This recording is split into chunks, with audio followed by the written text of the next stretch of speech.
Di tengah transformasi energi dunia, nikel menjadi bahan tambang strategis.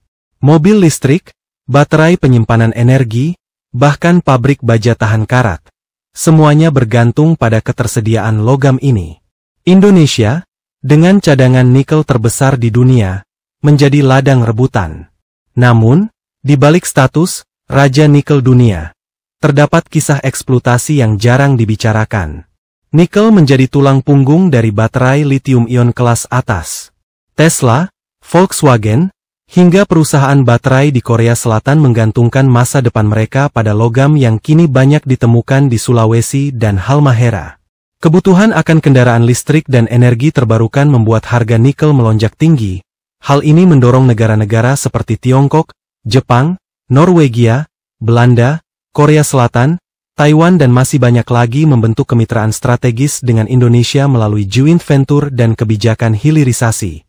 Di sebuah kabupaten di pesisir di Indonesia bagian tengah, telah menjadi poros baru industri nikel, sejak berdirinya kawasan industri pada 2013.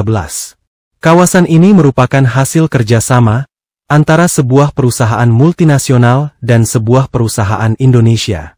Dalam satu dekade, kawasan ini telah menjelma dari kampung nelayan menjadi kompleks industri dengan pabrik peleburan, PLTU, dan pelabuhan ekspor yang beroperasi 24 jam tanpa henti.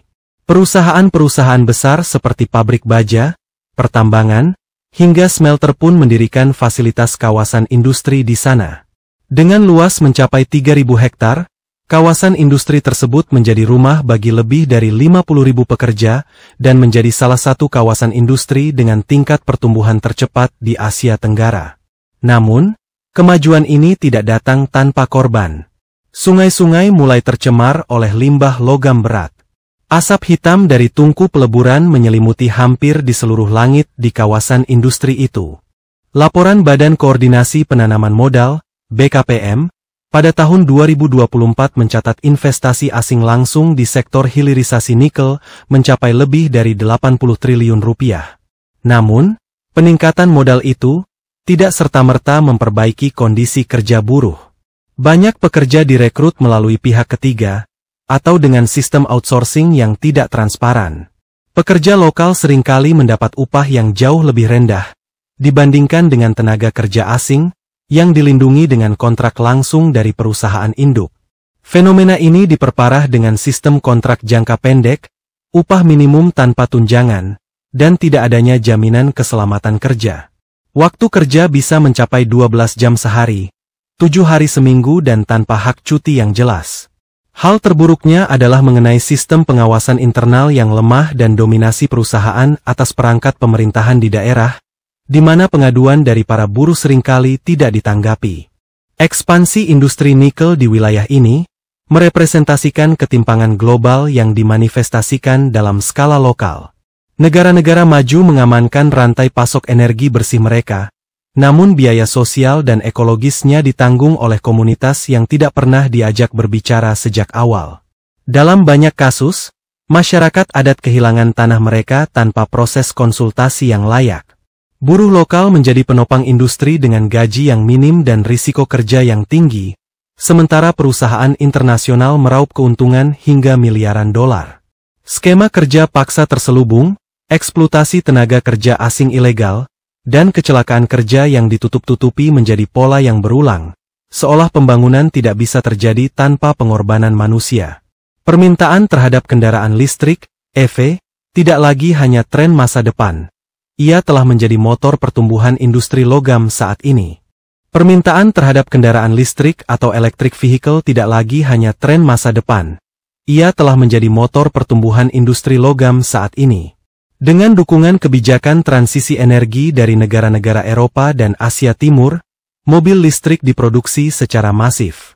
Indonesia pun berambisi untuk menjadi pusat produksi baterai dan EV di Asia Tenggara. Dalam peta global, nikel Indonesia telah menjadi komoditas utama dalam rantai pasok baterai. Bukan hanya untuk Tesla atau BYD, tapi juga untuk proyek-proyek nasional lainnya, seperti kerjasama Hyundai lagi di Karawang. Indonesia tidak hanya menambang, tetapi kini juga melebur, memurnikan, dan mendistribusikan ke seluruh dunia. Pembangunan Ibu Kota Negara atau IKN di Kalimantan Timur juga menjadi salah satu faktor pendorong eksploitasi nikel. Pemerintah Indonesia memasukkan baterai dan logam sebagai bagian dari ekosistem infrastruktur hijau IKN. Hal ini memperkuat narasi bahwa nikel adalah logam masa depan bangsa, tanpa mempertanyakan dari mana dan bagaimana ia diperoleh. Dengan dukungan UU Cipta Kerja dan UU Minerba, berbagai proyek infrastruktur yang terhubung ke IKN mendapat izin percepatan. Hal ini berdampak langsung pada percepatan eksplorasi dan produksi tambang-tambang nikel di Indonesia. Hal ini juga termasuk pembukaan wilayah-wilayah penambangan baru. Ekspansi ini menciptakan tekanan besar pada masyarakat lokal. Lahan-lahan pertanian dialihfungsikan, kawasan hutan lindung dikonversi, dan desa-desa terpaksa bermigrasi. Setiap pabrik yang dibuka, berarti kebutuhan akan ribuan tenaga kerja baru, yang tidak semua bisa dipenuhi oleh penduduk lokal. Disinilah outsourcing ilegal dan rekrutmen tenaga kerja asing dari Tiongkok menjadi celah. Di banyak kasus, pekerja asing masuk menggunakan visa kunjungan, namun bekerja penuh waktu di area produksi tanpa perlindungan hukum. Permintaan global menciptakan pasar gelap perburuhan yang menindas. Pemerintah pusat dan pemerintah daerah justru menyambut investasi dengan karpet merah, tanpa sistem pengawasan yang sepadan. Dalam banyak rapat resmi, proyek-proyek besar ini dipuji sebagai tonggak sejarah pembangunan nasional. Namun, di lapangan, mereka menyisakan cerita-cerita luka yang tak masuk dalam laporan pencapaian ke kementerian. Terletak di daerah pesisir, berdiri sebuah tambang yang dikenal sebagai proyek percontohan hilirisasi nikel sejak tahun 2016. Di balik papan reklame yang bertuliskan, "Kebanggaan Anak Negeri", tambang ini lebih dikenal oleh warga lokal sebagai tempat kerja dengan tingkat kecelakaan tertinggi. Sebagian besar tenaga kerjanya direkrut melalui vendor outsourcing dari luar kota, tanpa pelatihan keselamatan yang memadai. Para buruh kerap bekerja di atas 12 jam sehari dengan target yang tidak manusiawi. Beberapa pekerja melaporkan bahwa gaji mereka dipotong untuk seragam, makan siang, hingga biaya antar jemput, meskipun janji awal menyebutkan semua fasilitas ditanggung oleh perusahaan. Tambang lain berdiri megah di tengah hutan yang dulunya merupakan tanah adat suku setempat.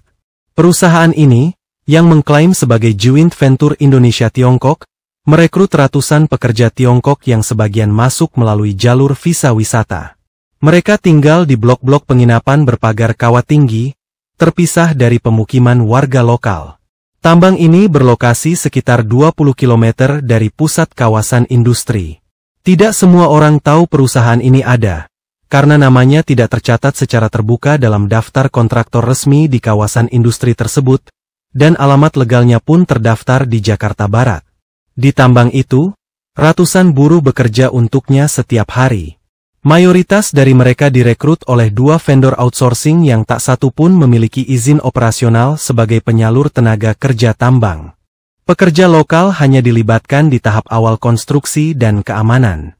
"Kami seperti buruh bangunan yang dibuang setelah proyek selesai," kata salah satu mantan buruh lokal. Tambang ini juga terkenal dengan kebijakan cuti yang tak pernah diberikan. Seorang buruh sempat berkata, "Boro-boro cuti, sakit pun harus tetap masuk. Kalau tidak, potong gaji." Salah satu pekerja, bernama Farid, pernah menceritakan kisahnya kepada aktivis LBH. "Kami kerja 8 jam, terus lanjut 4 jam lagi. Tidak ada lembur. Kalau tidak ikut shift tambahan, nanti dipotong gaji bulanan." Saya pernah tanya ke mandor. Dia bilang, "Kita semua cuma numpang hidup di sini, jangan banyak nanya." Tambang yang memiliki fasilitas peleburan kecil ini dibangun tanpa sistem ventilasi udara yang memadai. Asap dari proses pembakaran biji nikel seringkali masuk ke ruang istirahat buruh yang hanya bersekat triplek. Inspeksi dari Dinas Tenaga Kerja tahun 2023 tidak pernah dipublikasikan. Beberapa aktivis menduga, karena inspektornya tidak pernah datang. Satu hal yang membedakan tambang ini adalah kebijakan pelatihan keselamatan yang sepenuhnya hanya formalitas belaka. Semua pekerja menandatangani daftar hadir pada pelatihan K3, tetapi tidak satu pun yang pernah menerima materi ataupun simulasi. Tambang C adalah nama samaran untuk salah satu entitas tambang yang terkait erat dengan konsorsium investor dari luar negeri. Ia masuk ke Indonesia sejak tahun 2020, membeli izin lama dari sebuah perusahaan nasional yang kolaps pasca krisis 2015. Tanpa banyak publikasi, perusahaan ini langsung membangun smelter dan penginapan. Tambang C ini berada di dataran tinggi Morowali Utara, dengan branding besar sebagai perusahaan tambang yang ramah lingkungan dan masyarakat. Namun, catatan LBH setempat menunjukkan bahwa CSR-nya hanya berupa pemasangan tandon air dan bak sampah plastik. Sementara itu, limbah lumpur tambang dibuang ke aliran sungai kecil tempat masyarakat biasa mencuci dan mengambil air. Ketika warga protes, mereka disebut menghambat pembangunan. Kami dijanjikan pelatihan keterampilan, tapi sampai hari ini, jangankan pelatihan, masuk ke area kantor saja tidak boleh. Keluh seorang warga. Hampir 60% tenaga kerja teknisnya berasal dari luar negeri, dan sebagian besar datang lewat jalur tidak resmi. Beberapa warga lokal menyebut mereka, yang muncul di tengah malam. Karena rombongan tenaga kerja itu datang dengan truk tertutup, mereka langsung masuk ke area kawasan industri, dan tidak pernah terlihat di area publik. Dalam satu investigasi yang dilakukan media lokal pada awal 2024, ditemukan bahwa para pekerja asing tersebut tidak memiliki visa kerja, dan beberapa bahkan tidak bisa menunjukkan paspor. Selain itu, penginapan buruh lokal dan asing dibedakan secara mencolok. Sementara pekerja lokal tidur berdesakan dalam barak 8 kali 10 meter yang diisi oleh 30 orang, para pekerja asing tinggal di kompleks semi permanen ber-AC, dengan keamanan berpagar dan akses CCTV. Wartawan yang mencoba meliput sempat ditahan oleh satpam perusahaan selama 6 jam. Saat dibebaskan, mereka diminta untuk menandatangani pernyataan, tidak menyebarluaskan informasi yang belum diverifikasi. Pekerja asing dari luar negeri hadir di Indonesia sejak awal pembangunan kawasan industri nikel. Pada tahun-tahun awal, kehadiran mereka tampak legal, lengkap dengan seremonial penyambutan dan penyematan helm putih. Namun seiring waktu, jumlah mereka membengkak, dan sebagian besar tak lagi melalui jalur imigrasi resmi. Menurut investigasi AJI dan LBH setempat, 2023-2024, tenaga kerja asing masuk dengan visa kunjungan, lalu dipindahkan ke asrama dan langsung bekerja di pabrik atau konstruksi. Tidak ada pelatihan, tidak ada izin kerja. Tidak ada pendataan oleh Dinas Tenaga Kerja.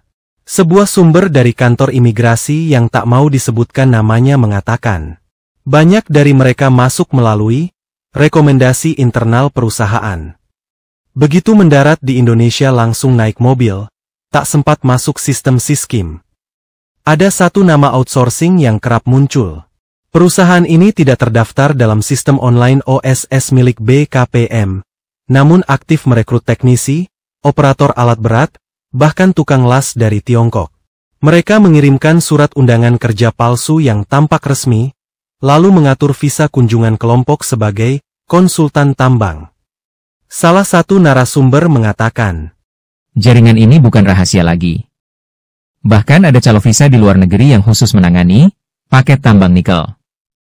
Paket itu sudah termasuk visa, transportasi, dan akomodasi selama 6 bulan. Biayanya $5.000 AS. Sesampainya di Indonesia, pekerja asing ini langsung disebar ke smelter-smelter dalam shift malam. Mereka tidak pernah berinteraksi dengan warga lokal. Tidak boleh ke pasar, tidak boleh menggunakan transportasi umum, dan tidak boleh berbicara dengan wartawan. Sementara itu, pekerja lokal menghadapi tekanan yang meningkat. Jam kerja ditambah, upah tidak naik, dan posisi teknis penting digantikan oleh pekerja asing. Dari catatan di Tambang B, teknisi kontrol tungku, yang semula diisi oleh tenaga kerja lokal lulusan politeknik, kini seluruhnya dikuasai oleh operator dari luar negeri. Ketika buruh lokal protes, jawabannya adalah, tenaga lokal tidak cukup kompeten. Seorang buruh yang dipecat karena mempersoalkan hal ini menyampaikan, saya sudah 2 tahun kerja, tahu semua sistem. Tapi datang orang baru dari luar, langsung pegang alat berat. Padahal tidak bisa bahasa Indonesia, tidak pernah briefing. Kami yang ngawasi mereka, tapi gaji kami dipotong separuhnya. Pada bulan Januari 2024, seorang tenaga kerja asing meninggal dunia dalam ledakan tungku di tambang C. Jenazahnya dibawa keluar dari lokasi dengan menggunakan truk kontainer dan langsung diterbangkan tanpa diotopsi. Tidak ada berita mengenai hal itu di media lokal. Tidak ada pencatatan dari Dinas Kesehatan. Ia seperti tidak pernah ada. Seorang warga yang melihat evakuasi tengah malam itu berkata, Ada ambulans tanpa sirine. Mereka membungkus mayat pakai plastik biru, dimasukkan ke box logistik. Saya tidak pernah lihat wajahnya. Asrama pekerja tambang di Morowali bukanlah rumah. Ia menyerupai barak darurat pasca konflik, dikelilingi pagar seng, penjaga bersenjata ringan, dan kamera pengintai di setiap sudut. Papan nama bertuliskan, zona aman area karyawan, hanya basa-basi dan formalitas belaka. Di dalamnya, ratusan pekerja tinggal berdesakan, tidur bergiliran, dan tidak memiliki dapur atau ruang bersama. Seorang pekerja bernama Sutrisno pernah menyampaikan, Satu kamar diisi 20-25 orang. Kalau malam, panasnya luar biasa. Jangankan kasur, kipas angin ojo rebutan. Kamar mandi terletak di ujung lorong, satu untuk setiap 30-40 orang. Air seringkali keruh, dan saluran pembuangan tidak bekerja. Di musim hujan, genangan limbah dari septic tank meluap ke lorong asrama. Dalam banyak kontrak kerja, jika bisa disebut kontrak, terdapat pasal-pasal ganjil yang tidak pernah dijelaskan secara lisan. Seperti, potongan penalti keterlambatan, ganti rugi alat perusahaan, pelatihan keselamatan, pakaian dinas.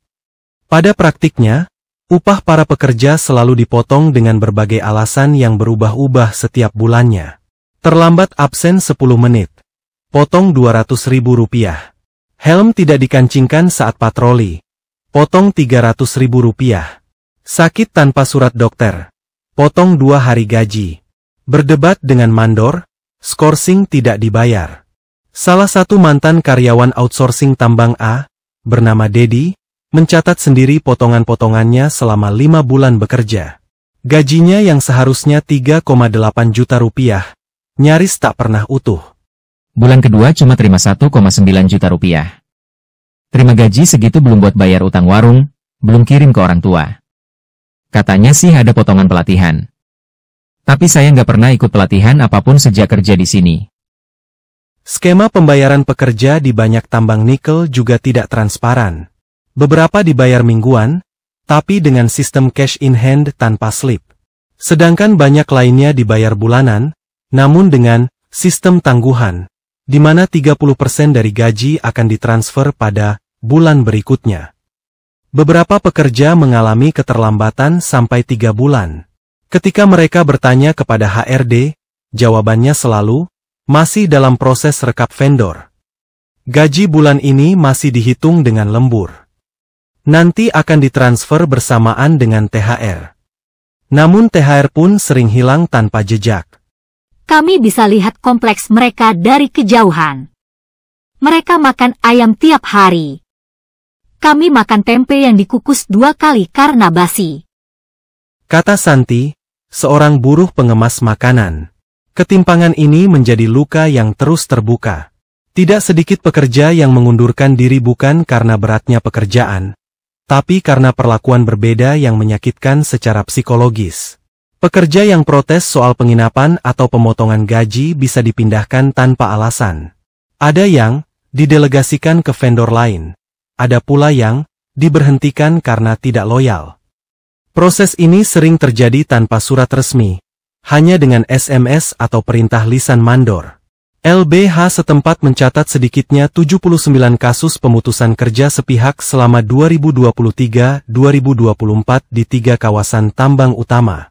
Mayoritas buruh tidak tahu kemana harus mengadu, karena kontrak kerja mereka tidak mencantumkan alamat kantor pusat perusahaan. Malam di kawasan tambang selalu hening. Bukan karena damai, tapi karena tubuh-tubuh yang ditinggal bekerja terlalu penat untuk bicara, apalagi mengeluh. Setiap orang terlelap dalam luka yang sama, kelelahan, logam, dan sunyi. Tapi bagi Ical, Malam adalah siksaan harian yang tak kunjung usai. Ia tidur sambil duduk, bersandar pada dinding seng baraknya yang tipis. Jika ia berbaring, paru-parunya terasa seperti tenggelam dalam cairan logam panas. Kadang disertai rasa sesak, kadang seperti terbakar.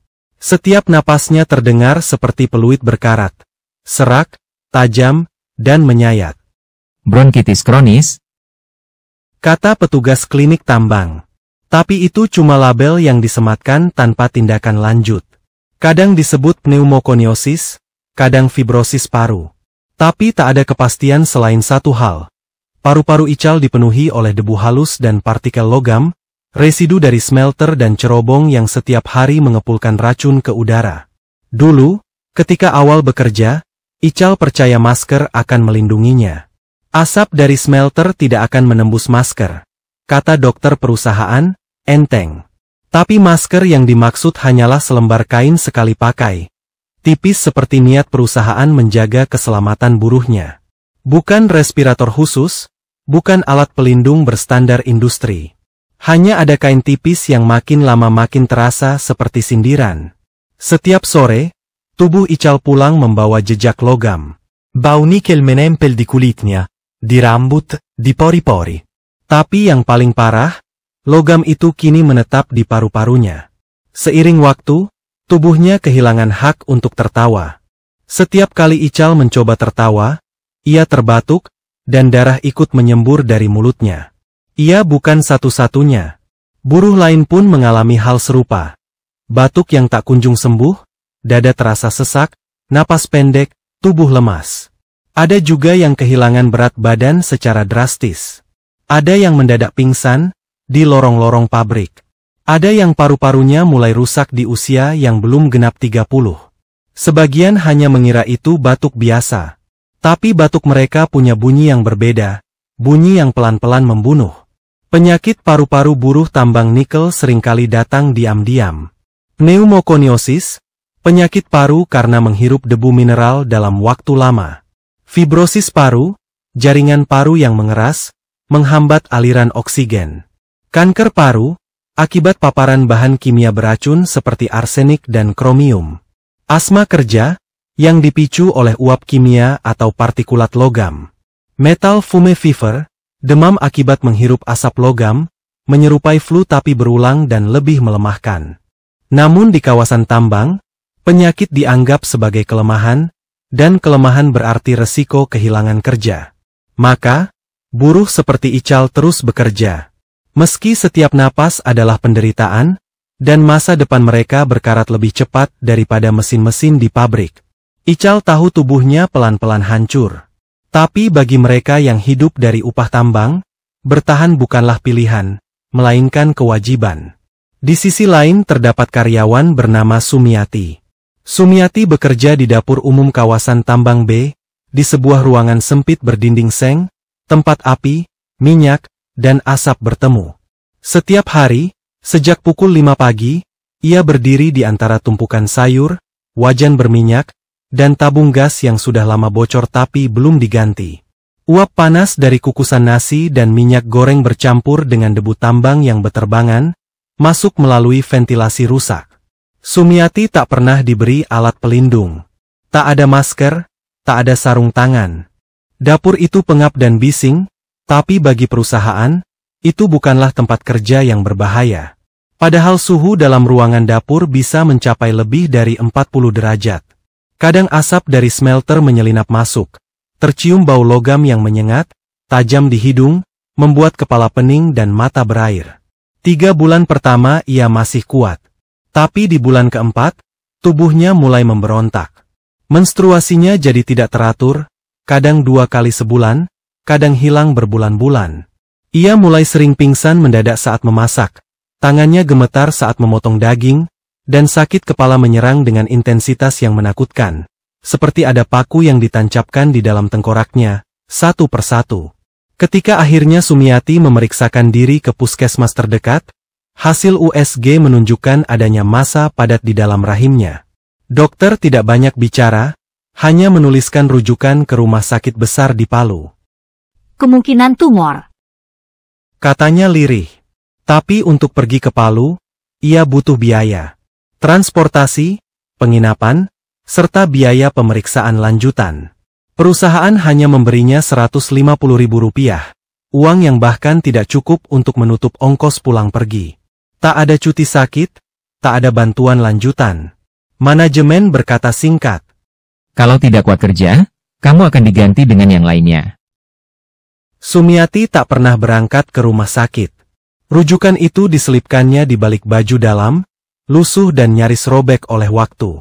Ia tetap bekerja di dapur itu, walau kini lebih lambat, ia lebih sering duduk, lebih sering bersembunyi dan menangis di belakang drum beras.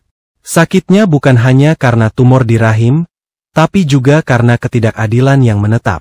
Di lingkungan tambang yang maskulin dan kasar, tubuh perempuan dianggap tahan banting dan tanpa batas. Tidak ada perlindungan khusus, padahal risiko yang mereka hadapi berbeda. Paparan bahan kimia, gangguan hormon, kehamilan yang tidak diinginkan, kekerasan verbal, hingga masalah reproduksi yang diabaikan. Gejala yang dialami Sumiati bisa terkait dengan paparan bahan kimia yang berbahaya, seperti timbal, merkuri, atau polutan dari smelter, yang diketahui dapat mengganggu sistem hormon dan reproduksi. Banyak perempuan pekerja di industri berat mengalami menstruasi tidak teratur, kista dan tumor rahim, infertilitas atau keguguran berulang, kerusakan fungsi hormonal, keletihan kronis dan gangguan neurologis. Tapi semua itu nyaris tak pernah tercatat, apalagi ditindaklanjuti. Tubuh perempuan di kawasan tambang tak pernah benar-benar dihitung. Pekerja perempuan hanya dilihat sebagai bantuan logistik, pelengkap, bukan pekerja inti. Maka ketika sakit, mereka bisa hilang begitu saja tanpa jejak. Tak ada investigasi dan tak ada advokasi. Juga tak ada jaminan kesehatan yang memadai. Sumiati kini hidup dalam jeda antara penggorengan dan rasa takut. Setiap kali darahnya turun, ia menggigit bibir, menahan nyeri yang menusuk tajam sampai ke punggung. Ia tak tahu apakah ia akan sempat mendapat pengobatan, atau tubuhnya akan lebih dulu menyerah. Tapi ia tahu satu hal, di dapur yang panas dan sempit itu, ia bukan hanya memasak untuk 200 pekerja. Ia sedang melawan sistem yang menganggap tubuhnya tak lebih dari alat pakai sekali buang. Bayangkan hidup di tengah ledakan-ledakan yang merobek bumi, truk-truk tambang sebesar rumah yang meraung setiap 5 menit, dan alat berat yang melolong seperti binatang besi kelaparan. Bagi banyak orang, itu mungkin terdengar seperti mimpi buruk. Tapi bagi Darman, itu adalah rutinitas. Sebuah kenyataan sehari-hari selama 2 tahun terakhir. Darman adalah operator loader, kendaraan raksasa pengangkut biji nikel dari dasar pit ke jalur pemrosesan. Setiap hari ia duduk di atas kursi mesin yang tak pernah benar-benar diam, dengan getaran konstan yang merambat dari roda baja ke punggungnya, dari kemudi ke persendiannya. Kebisingan adalah udara kedua di tambang. Dentuman bahan peledak, sirine peringatan, mesin bor, klakson truk, suara logam diseret. Semuanya bersatu membentuk simfoni keras yang tak mengenal hening. Perusahaan membagikan pelindung telinga sebulan sekali, sepasang busa tipis di dalam plastik murah. Penutup telinga Darman sudah retak-retak sejak minggu pertama, tapi ia tak punya pilihan selain terus memakainya. Tak ada pengganti, tak ada perhatian. Kebisingan adalah sesuatu yang harus diterima, seperti debu, seperti lelah, seperti luka yang tak perlu disebutkan. Lambat laun, suara mulai menghilang. Tapi bukan karena tambang menjadi lebih sunyi. Justru karena telinga Darman tak lagi bisa menangkap frekuensi-frekuensi kehidupan. Ia tidak lagi mendengar tawa anaknya saat video call. Ia tidak tahu istrinya menangis di seberang layar. Suara mereka hanya menjadi gerakan bibir yang tak bisa ia tangkap.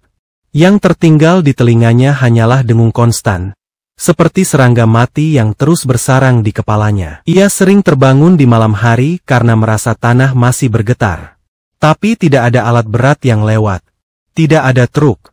Hanya tubuhnya sendiri yang masih membawa gema dari siang yang terlalu bising. Saya merasa tubuh saya masih bergerak walau saya duduk, katanya pada teman sekamarnya. Tanah masih bergetar. Tapi mungkin, itu cuma kepala saya yang rusak. Dokter perusahaan bilang, itu hanya kelelahan. Istirahat saja. Tapi Darman tahu, ini bukan sekadar lelah. Ini adalah noise induced hearing loss, kerusakan saraf pendengaran akibat paparan suara di atas ambang batas aman.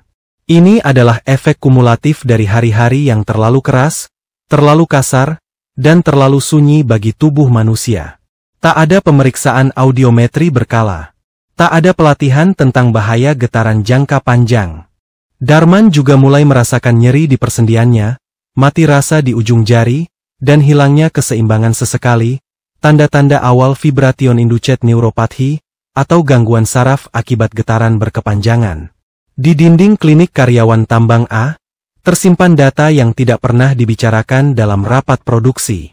40% pekerja melaporkan keluhan pernapasan berulang, batuk kering, sesak, napas berbunyi seperti peluit. 25% mengalami gangguan tidur dan psikosomatis, sulit lelap, jantung berdebar, dan cemas tanpa sebab. 18% tercatat memiliki gejala kulit menghitam, mengelupas, atau ruam yang tak kunjung sembuh. Angka-angka ini ada, terdata, tapi tetap hening. Tidak ada satupun dari laporan itu dilanjutkan ke BPJS Ketenagakerjaan. Tidak ada tindak lanjut medis. Tidak ada investigasi lingkungan kerja. Tidak ada diagnosis resmi. Hanya catatan-catatan kabur dalam formulir kunjungan, seperti jejak kaki di lumpur yang akan segera terhapus roda loader. Karena di tambang ini, penyakit tidak dianggap nyata jika tidak mengganggu produksi. Tubuh buruh hanya penting sejauh ia bisa mengoperasikan mesin, mengangkat ore, mengisi target, dan pulang tanpa terlalu banyak bicara. Sakit bukan realitas, tapi hambatan. Ia hanya akan disebut masalah jika menciptakan kerugian ekonomi. Jika seseorang jatuh pingsan, ia akan dibawa ke klinik, diberi infus, lalu diminta kembali kerja keesokan harinya. Jika seseorang batuk darah, itu akan dicatat sebagai flu berat. Jika seseorang tidak bisa tidur 3 malam berturut-turut karena suara smelter yang tak pernah berhenti di telinga, itu akan dicatat sebagai kelelahan umum. Karyawan dianggap seperti mesin, dan mesin tidak boleh mengeluh. Pekerja yang mencoba meminta rujukan ke rumah sakit, sering diminta menunggu penilaian manajemen. BPJS Ketenagakerjaan, walau ada secara administratif, terasa seperti fasilitas fiktif. Tidak ada sosialisasi, tidak ada prosedur yang jelas, dan tidak ada upaya dari perusahaan untuk mendorong pemanfaatannya. Bahkan, banyak pekerja tidak tahu bahwa mereka berhak atas klaim, jika penyakit mereka terbukti akibat kerja. Klinik hanya menjadi tempat meredam, bukan menyembuhkan. Tempat mengistirahatkan keluhan, bukan menindaklanjuti. Seperti karpet di mana debu-debu tubuh manusia disapu, agar ruangan tetap tampak bersih di mata pemilik modal. Ini cuma gatal biasa. Cuma masuk angin. Cuma kurang tidur. Kata perawat, menenangkan para pekerja. Tapi mereka tahu, ada yang lebih dalam dari itu. Paparan logam berat, gangguan saraf, stres akut, kelelahan kronis yang membuat tubuh kehilangan orientasi antara siang dan malam. Dan dalam sistem yang menolak mengakui sakit sebagai kenyataan, para buruh tambang belajar untuk tidak mendengarkan tubuhnya sendiri. Mereka terus bekerja, sambil diam-diam menabung rasa sakit yang tak punya tempat di dalam laporan. Ada sebuah lorong di bawah tambang C yang oleh para pekerja diam-diam disebut jalur terakhir. Lorong itu sempit dan lembab. Tanahnya berlendir, lengket seperti lumpur yang menolak diinjak. Meski tidak hujan, dindingnya selalu basah. Kadang air rembes dari sela bebatuan, membawa bau tanah busuk dan logam basi. Tidak ada ventilasi yang layak. Udara sangat pengap. Nafas terasa berat sejak 5 langkah pertama. Sinyal komunikasi tak pernah terjangkau, dan jika ada kecelakaan, hanya doa yang bisa dikirim ke permukaan. Lorong itu seharusnya ditutup sejak tahun lalu. Tapi produksi sedang dikejar. Target sedang digenjot. Maka dinding yang mulai retak tetap diterobos. Risiko dibungkam dengan lembur dan tunjangan kecil. Perintah turun dari atas, dan semua diam. Di tambang, diam adalah bentuk bertahan hidup. Pagi 11 Januari 2024, jalur terakhir, itu menjadi benar-benar yang terakhir. Tanah longsor diam-diam. Tidak ada bunyi retakan dramatis seperti di film-film. Hanya gemuruh pelan, seperti dengkuran raksasa yang sedang bangkit dari bawah bumi. Lalu dinding kiri runtuh. Seketika, 5 orang pekerja shift malam lenyap di telan tanah dan batu. Tidak ada waktu untuk berlari. Tidak ada tempat untuk berlindung. Tubuh mereka baru ditemukan setelah 2 hari kemudian. Terkubur di kedalaman yang bahkan cahaya tak bisa mencapainya. Hancur dan nyaris tak bisa dikenali. Ada yang tinggal serpihan bajunya saja. Ada yang hanya bisa diidentifikasi dari sepatu dan gelang plastik absen. Tapi berita di media hanya mencatat 1 kalimat datar. Gangguan teknis saat penggalian menyebabkan 5 karyawan tertimbun. Tidak ada penyebutan nama. Tidak ada wajah. Tidak ada cerita hidup. Seolah-olah yang hilang adalah fungsi, bukan manusia. Seolah yang tertimbun hanyalah jam kerja yang gagal diselesaikan, bukan 5 nyawa yang pulang ke tanah dengan luka yang tak sempat diobati. Tidak ada duka resmi. Tidak ada bendera kuning. Hanya 1 lembar kertas A4, disebar lewat grup WhatsApp internal. Kami turut berduka atas insiden teknis tersebut. Itu saja, 5 nyawa ditutup dengan 1 kalimat pasif. Tidak ada investigasi terbuka, tidak ada audit keselamatan dan tidak ada konferensi pers. Karena dalam logika industri, tragedi bukan sesuatu yang dapat dicegah, tapi sesuatu yang dikelola. Kematian di tambang adalah resiko kerja, sebuah istilah kering yang mencuci darah dari tangan pengelola. Bagi keluarga korban, yang tinggal hanyalah amplop santunan dan tatapan kosong. Bagi rekan kerja, lorong itu kini punya makna baru. Mereka masih menyebutnya jalur terakhir. Tapi kini dengan lebih pelan, lebih takut dan lebih marah. Waktu menunjukkan pukul 2.47 dini hari, ketika reaktor kimia di smelter tambang A meledak. Suara ledakannya seperti petir yang menampar langit malam. Sekejap, seluruh kawasan menjadi gelap total. Listrik padam, dan sirene tidak berbunyi. Tak ada alarm bahaya.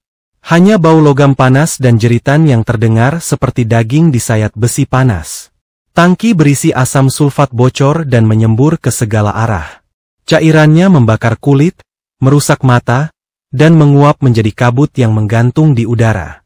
Jamal, pekerja shift malam, tidak sempat melarikan diri. Ia terkena langsung di wajah dan dada. Dagingnya terkelupas seperti plastik yang dilelehkan. Tubuhnya mengejang, berteriak tanpa suara. Rekan-rekannya berusaha untuk menolong. Tapi tidak ada air. Keran pemadam tidak terhubung. Alat pelindung hanya formalitas. Sarung tangan tipis, kacamata yang mudah berembun, dan helm plastik yang tak berguna menghadapi zat kimia pekat. Jamal meninggal 2 jam kemudian, dalam perjalanan ke klinik tambang, yang lebih mirip pos jaga daripada fasilitas medis. Tapi kematiannya tidak tercatat sebagai kematian kerja. Tidak ada laporan resmi, tidak ada berita. Di sistem HR perusahaan, Jamal hanya muncul sebagai entry administratif. Resign, alasan pribadi. Asap dari ledakan itu masih menggantung hingga seminggu kemudian. Tidak ada pembersihan besar-besaran. Tidak ada audit keselamatan dan tidak ada penutupan sementara. Produksi tetap berjalan. Bau logam, bau darah, dan bau daging terbakar bercampur jadi satu dalam udara tambang yang tak pernah bersih. 2 kematian besar dalam waktu singkat. Tapi tidak ada pengakuan. Tidak ada perubahan. Mula-mula 5 pekerja hilang di telan tanah di jalur terakhir, tambang C. Lalu, Jamal terbakar hidup-hidup di smelter tambang A, yang ditulis, resign, di dokumen perusahaan. Kini, seorang teknisi bernama Tito meledak dari dalam tubuhnya sendiri di tambang B. Semua dalam rentang waktu yang tak sampai setahun. Di tambang B, ruang kontrol yang semestinya menjadi pusat kendali merupakan tempat tertinggi dalam sistem keamanan operasional. Tapi kenyataannya, ruangan itu lebih mirip jebakan mati. Tidak ada grounding listrik yang layak. Kabel-kabel dibiarkan menjuntai seperti akar-akar tua dari mesin yang tidak pernah istirahat. Lantai sering basah karena atap bocor, dan mesin bergetar setiap kali hujan deras turun. Para pekerja sudah berkali-kali menyampaikan lewat jalur resmi. Namun jawaban perusahaan selalu sama. Tulis di logbook. Akan ditindaklanjuti. Tapi tidak pernah ada tindak lanjut. Karena di mata manajemen, laporan hanya perlu dicatat, bukan ditangani. Tanggal 28 Oktober 2023, Tito, seorang teknisi muda, ayah satu anak, seorang pekerja teladan, ia menyentuh panel listrik saat hendak mematikan mesin. Ada suara letupan kecil, seketika tubuhnya kejang. Listrik mengalir dari ujung jari sampai dadanya, membakar organ dalamnya. Jeritan listrik menggema di ruang sempit, seperti suara hantu yang lama terkurung dan akhirnya lepas. Ia tidak bergerak selama 3 menit. Tapi tim medis baru datang 17 menit kemudian. Terlambat, Tito sudah tak bisa diselamatkan. Tubuhnya hangus dari dalam. Daging tidak utuh. Darah tidak lagi bisa mengalir. Ketika ibunya datang dari kampung, ia tidak lagi bisa melihat wajah anaknya. Hanya kotak abu, kecil dan berat, dibungkus plastik dan ditutup oleh petugas keamanan. Tito tidak pernah diberi penghormatan. Tidak ada penyebutan nama resmi. Tidak ada pemakaman layak dari perusahaan. Tidak ada investigasi. Tidak ada perbaikan sistem. 3 tambang, 3 bentuk kematian, 3 cara penghilangan. Tertimbun batu. Terbakar zat kimia. Tersengat listrik tanpa pelindung. Tapi semuanya berujung pada hal yang sama. Dibungkam. Yang mati bukan hanya tubuh, tapi hak untuk dikenang sebagai manusia. Dalam sistem ini, kematian bukan akibat dari nasib buruk, tapi dari kebijakan. Dari pengabaian. Dari keputusan-keputusan kecil yang terus menunda perbaikan. Dari logbook yang penuh catatan tapi kosong tindakan. Mereka mati karena sistem itu memang membiarkan mereka mati. Dan seperti tanah longsor yang menelan tubuh, seperti asam sulfat yang menghapus wajah, dan listrik yang membakar jantung, semua kematian ini terus dikubur pelan-pelan di balik angka produksi dan laporan laba rugi. Tak ada monumen, tak ada museum. Hanya selembar-selembar laporan internal, diketik cepat, ditandatangani terburu-buru, lalu disimpan dalam lemari besi atau, lebih sering, dibuang sebelum sempat dibaca. Tambang A, B, dan C punya sejarah kelam yang panjang, dan sebagian besar dari itu tidak pernah dituliskan secara resmi. Tapi di antara tumpukan sisa memo, arsip digital yang dibocorkan oleh seorang mantan teknisi keselamatan, yang kini menghilang tanpa jejak, dan catatan-catatan pribadi pekerja, terkumpul sebuah peta neraka. Bukan imajinasi, tapi dokumentasi dari lubang maut bernama produksi. Beberapa catatan pribadi pekerja tertulis seperti: waktu, pukul 3.14 WIB. Korban, 3 meninggal di tempat, 2 luka berat. Salah satu tangki penampung asam sulfat mengalami overheat setelah sistem pendingin mati secara otomatis. Alarm gagal berbunyi karena modul listrik diganti dengan suku cadang non-standar, untuk menghemat biaya. Tangki meledak, pekerja yang sedang melakukan inspeksi terbakar. 1 orang kehilangan kulit seluruh tubuh bagian atas. Pihak perusahaan menyebutnya sebagai malfunction minor. Tidak ada konferensi pers. Tidak ada kunjungan dari Kementerian ESDM. Mayat ketiga pekerja dikremasi tanpa upacara. Waktu, pukul 21.47 WIB. Korban, 1 meninggal, 2 luka dalam. Lift manual di smelter 3 jatuh dari ketinggian 5 lantai saat membawa 3 pekerja malam. Tali pengamannya aus. Tidak pernah diganti sejak 2020. Operator shift sempat menolak naik, tapi atasannya berkata, Kalau kamu tidak naik, saya ganti dengan yang mau. Salah satu korban, Eki, 21 tahun, sempat mengirim pesan suara terakhir ke ibunya 1 jam sebelum kejadian. Kerjaan tambah gila, tapi saya bertahan demi adik sekolah. Kejadian, pukul 22.40 WIB. Korban, 6 luka, 1 buta permanen. Salah satu tangki penyimpanan limbah asam bocor, bereaksi dengan sisa serbuk magnesium. Tidak ada ventilasi. Tidak ada sensor gas. Bau menyengat menyebar hanya 1 jam sebelum ledakan. Ketika ledakan terjadi, semburan asam menghantam langsung ke wajah dua orang. Salah satunya kehilangan matanya. Saksi berkata, Saya dengar suara seperti balon meledak, tapi baunya bukan kembang api, baunya kayak bangkai dicampur karat. Waktu saya ke lokasi, lantai licin darah dan asam, campur. Dan menyembunyikan identitasnya dari media. Waktu, pukul 10.34 WIB. Korban, 8 tertimbun, 5 tewas di tempat.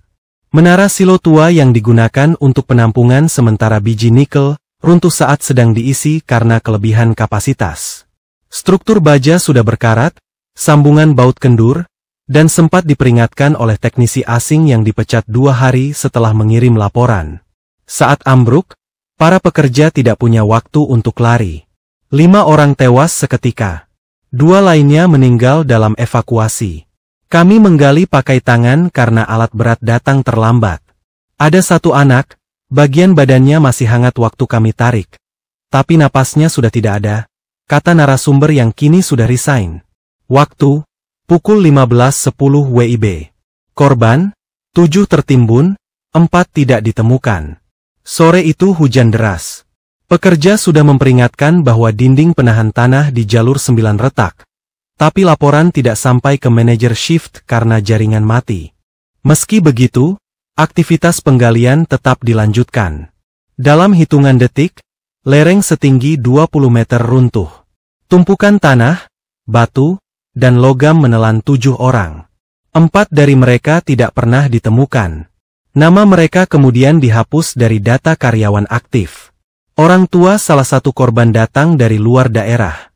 Mereka hanya diberi sepasang sepatu kerja dan amplop berisi 2 juta rupiah, tanpa surat penjelasan. Waktu, pukul 00.31 WIB. Korban, 5 dirawat, 1 hilang. Gudang penyimpanan limbah B3, bahan berbahaya dan beracun, memakan korban karena keracunan amonia. CCTV di area tidak aktif malam itu karena maintenance. Selama 2 minggu setelah kejadian, bau terbakar menyebar ke seluruh area barak. Seorang pekerja shift malam mengaku melihat sosok terbakar berjalan limbung di lorong gudang sebelum menghilang di balik drum. Waktu, pukul 4.55 WIB. Korban, 1 meninggal. Hari masih gelap ketika alat berat ekskavator 17 melaju tanpa lampu belakang. Operator ganti shift, dan salah satu pekerja, Sarman, berusia 35 tahun, terlambat naik ke kabin. Ia terpeleset di lumpur dan kepalanya tergilas oleh roda baja seberat 2 ton. Saksi mata berkata, kami tidak bisa bersihkan tempat kejadian, karena terlalu banyak darah. Perusahaan menutupi peristiwa ini. Ekskavator dicuci, dicat ulang, dan dioperasikan kembali keesokan harinya. Dari seluruh kejadian di atas, hanya 1 yang dilaporkan ke Dinas Ketenagakerjaan. Sisanya ditangani secara internal, dihapus, diredam, disapu bersih. Tapi para pekerja menyimpan catatan sendiri. Dalam memo kecil, di balik loker, di grup WhatsApp diam-diam, di dinding barak yang sudah gosong. Coretan seperti ini. Jangan ke jalur 9 pas hujan.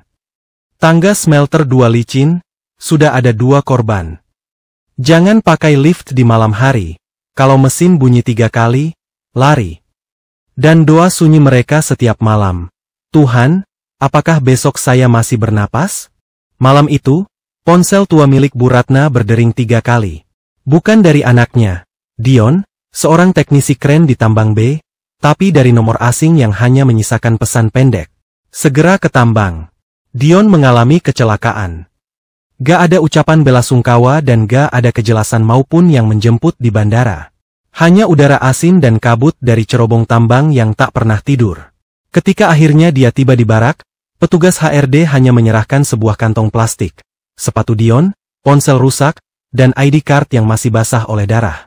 Tanpa surat kematian. Tanpa jenazah. Mereka bilang jenazah, sudah ditangani. Ibu tenang saja. Kami akan proses santunan dalam waktu dekat, kata mereka. 4 bulan berlalu. Bu Ratna masih menunggu, proses, yang tak pernah datang. Untuk keluarga korban, gaji terakhir menjadi teka-teki penuh luka. Terakhir, tertera. Denda keterlambatan sebesar Rp150.000. Potongan seragam dan sepatu safety sebesar Rp400.000. Konsumsi dapur barak sebesar Rp1.200.000. Administrasi pengakhiran kontrak sebesar Rp350.000. Saldo tersisa yang ditransfer sebesar Rp2.600.000. Hanya cukup untuk membayar biaya pemakaman sederhana di kampung. Sebuah dusun di dekat tambang, pernah hidup dari hasil tambang, secara tidak langsung. Tapi sejak 5 jenazah dari tambang dipulangkan dalam peti segel plastik, suasana berubah. Kami takut menerima telepon dari nomor tak dikenal, karena hampir pasti itu berita duka.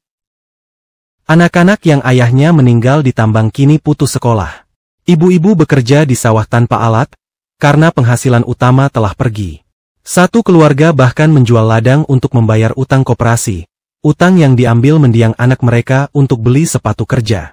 Tak satu pun keluarga korban pernah ditangani secara psikologis. Pihak perusahaan hanya menyarankan agar keluarga ikhlas dan kembali ke aktivitas seperti biasa. Padahal, trauma itu bukan hanya di kepala. Ia menular ke tubuh. Seorang janda muda kehilangan suara selama 2 bulan dan terdapat anak lelaki usia 9 tahun mengalami kelumpuhan fungsional, tanpa sebab medis.